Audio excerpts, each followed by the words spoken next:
Hi, this is Rabbi Zach Pleasant, and you are listening to You've Always Belonged Here, Temple Israel of Westport's new podcast. Each week, we will share moments from the Bima given by our clergy team or conversations with members of our staff or community.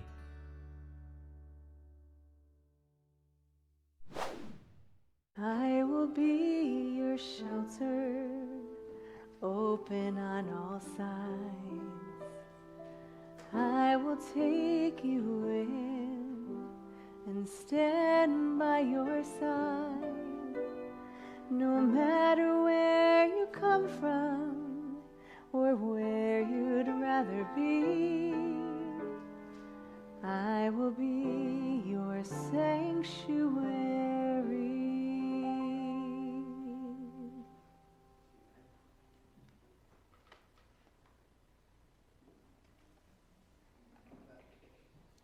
There is a lesson embedded in this Torah portion, Tazria Mitzorah, about how we can be a sanctuary.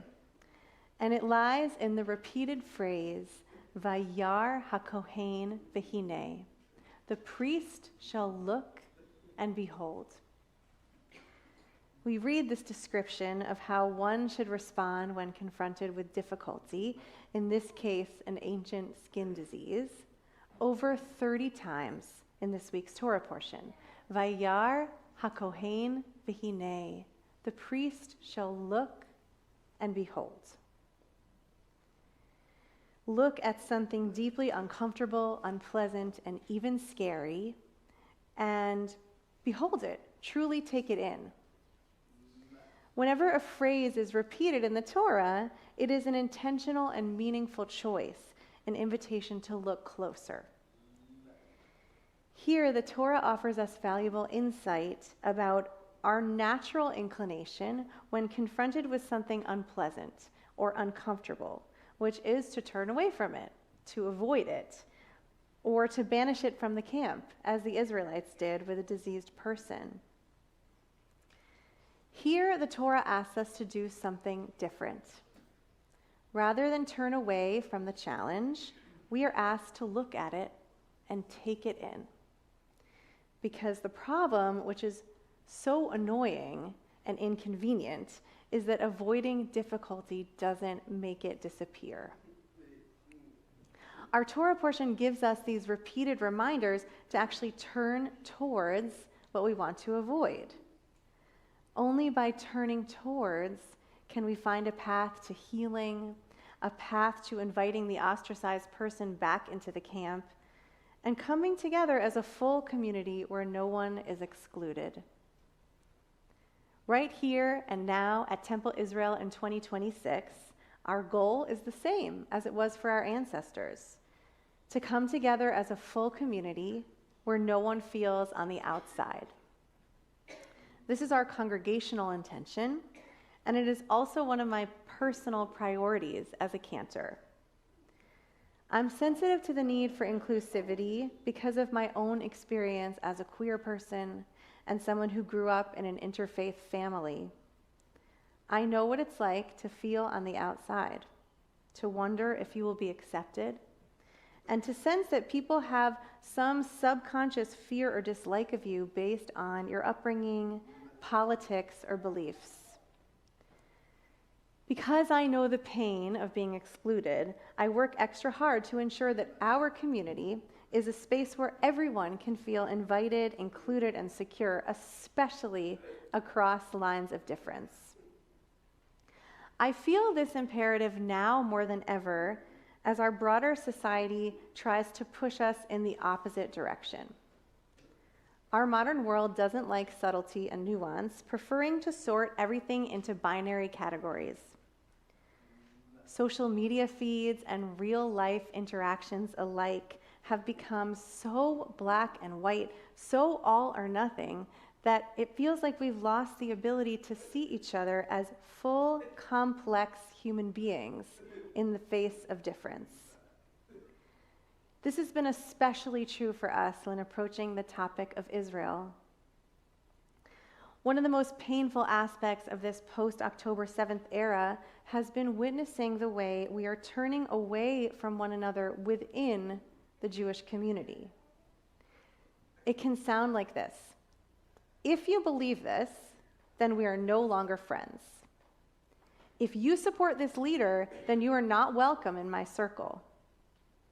If you believe that, then you don't care about the Jewish people. This way of relating to each other causes a fear and pain that sometimes troubles me more than the increased hatred coming from outside the Jewish community. When we dismiss someone entirely based on what we think we know of their view on a topic, we are not taking the Torah's instruction to turn towards one another, to sit with the discomfort of disagreement. We may think we are avoiding difficulty, but we are actually deepening the divides in our relationships. The ancient Israelites knew that the only way back to a complete and healed community where no one was excluded was to truly see each other, even and especially across lines of difference. For me, speaking publicly on Israel has been a difficulty that I've avoided, and I've avoided it because as a clergy person, I lead with relationship. I want to learn about your family, your childhood, your children, and your grandchildren. I want to understand what's important to you, what worries you, and how you view the world.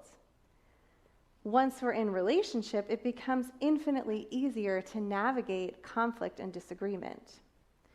So that's why it feels scary to stand up on the bima and speak about a topic as potentially divisive as Israel.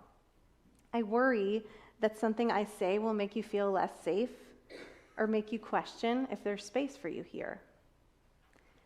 And yet, since I want to encourage us to turn towards difficulty and not avoid it, I need to do that myself.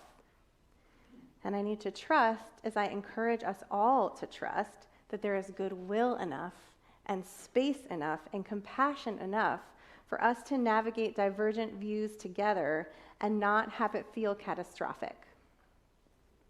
So this is me turning towards. I had never been to Israel before I moved there in 2007 to begin my first year of cantorial studies on the Jerusalem campus of Hebrew Union College. I hadn't learned much about Israel in childhood, so I approached it with completely fresh eyes.